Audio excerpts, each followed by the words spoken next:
What?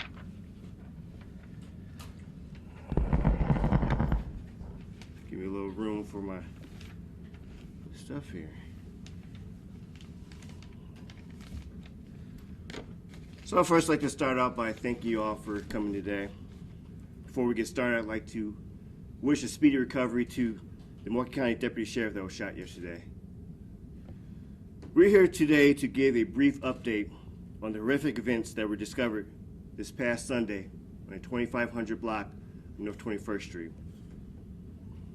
Please note that our detectives have been working tirelessly since these terrible events unfolded. We have been relentless following up on all leads. At this time, we can report that we have 4 persons of interest in custody. These persons of interest are all adults. We're still trying to determine what their involvement was, if any, with this homicide. No charges have been referred to the DA's office at this time. Based on evidence at the scene and with our ongoing investigation, we believe that there are multiple suspects involved in this incident. The time this incident occurred is still undetermined. On Monday, we became aware of a 911 call that was considered to be related to the investigation, but was not attributed to the address where the incident occurred. This 911 caller claimed that she was the victim of a shooting and that multiple other people were shot. The caller gave 2 different addresses in the vicinity of where the homicides occurred, but neither one of them were on the 2500 block of North 25th Street. The call was received approximately 12 hours prior to the discovery of the victims. Officers were dispatched to both locations.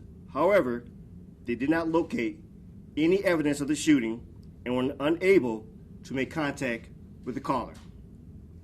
Eventually, we were able to locate the person who made the call, and we were able to determine she was not a victim of the shooting. Her connection to this incident still remains under investigation. At this time, we continue to ask for assistance from our community for information. Please call the Milwaukee Police Department at 414-935-7360 to remain anonymous if you like, or contact Crime Stoppers at 414-224-TIPS. Before I hand this off to the mayor, I want to send my sincere condolences to the victims' families, friends, neighbors that are impacted by this horrific mass shooting. Our community deserves better, and this senseless violence needs to stop. The entire Milwaukee Police Department remains committed to working with our partners, but most importantly, we're committed to working with you, the community. Mr. Mayor.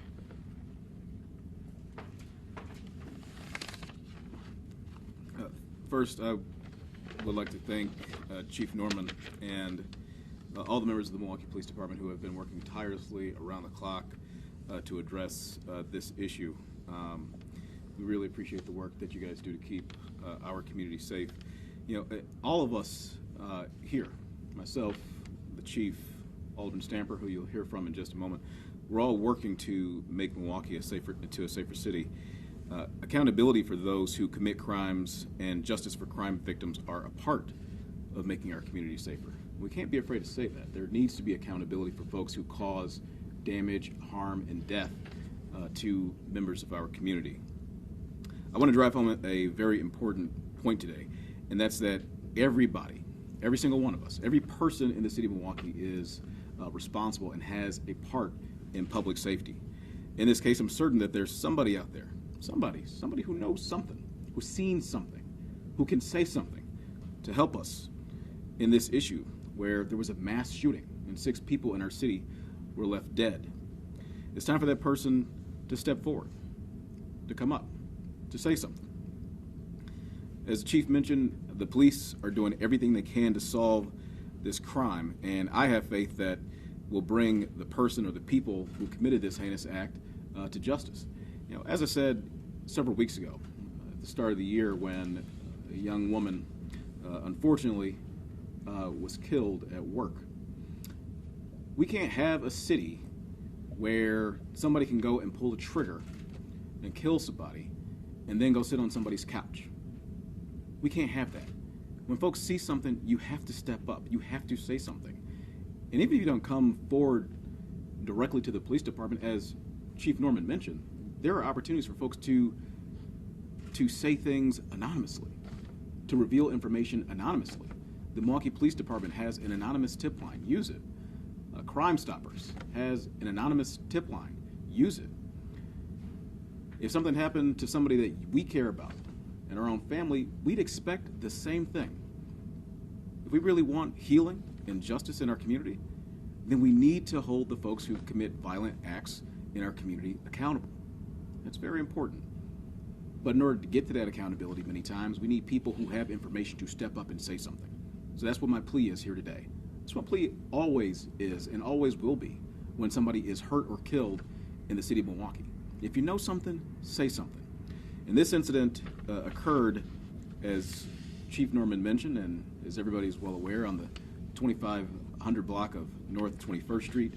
It's a block that I lived on for a time as a child in Milwaukee, and it's a block that is in the 15th Aldermanic District, represented by Alderman Russell Stamper. And so at this time I'm going to ask Alderman Stamper to come to the mic. Alderman. Thank you. Good morning. Thank you to the police department, Chief Norman. Thank you to Mayor Johnson. And thank you to the Office of Violence Prevention. And thank you to the many community members who are working over there in that neighborhood and walking around trying to get information. I am Alderman Russell Stamper II and represent the 15th Automatic District. And I'm very, very proud of the district and my community. And I'm here to say that this mass shooting is not representative of the district and is not representative of this city.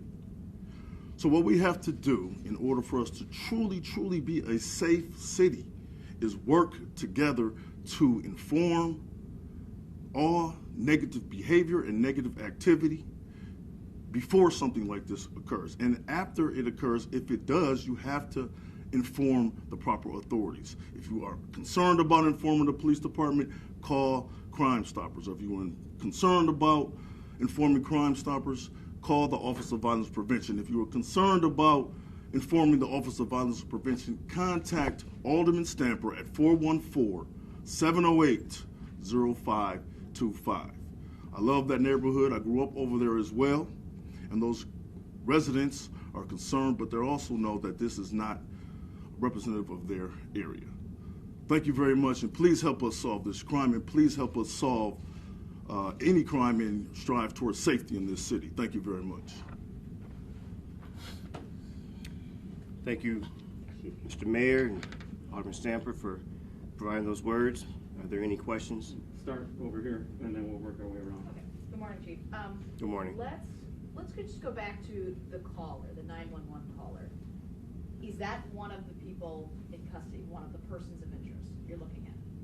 At this time, it's still an investigation. I know that we are still developing some leads, so we're part of the persons of interest at this time, but it's an ongoing investigation, so I don't want to answer that specifically. So you can't say if they're one of the four? It's still an ongoing investigation. Go ahead. I hate to backtrack, but I kind of want to get just a recap of that timeline that you explained, just the time from when the call was received and then the shooting, and you kind of explained it in the beginning. So the incident happened over the weekend, and as we know, there's investigators who are working on what led up, and during the research, there was revealed in regards to this 911 call. And as we are looking at in regards to what happened with that 911 call, upon finding that, found that there was addresses given out that was not connected to the particular location of the incident. There was also concerns in regards to who was the particular caller. Upon doing a little more investigation in regards to figuring out, when that call was placed, and looking at the location, we were able to reveal who was the caller, and also that it was not one of the victims of this horrific event. So this is still an ongoing investigation. As I stated earlier, Milwaukee Police Department takes all our serious situations or incidents that take place in the city seriously. the detectives, in spite of many different things being pulled for our investigators, we're working on this every day, every shift.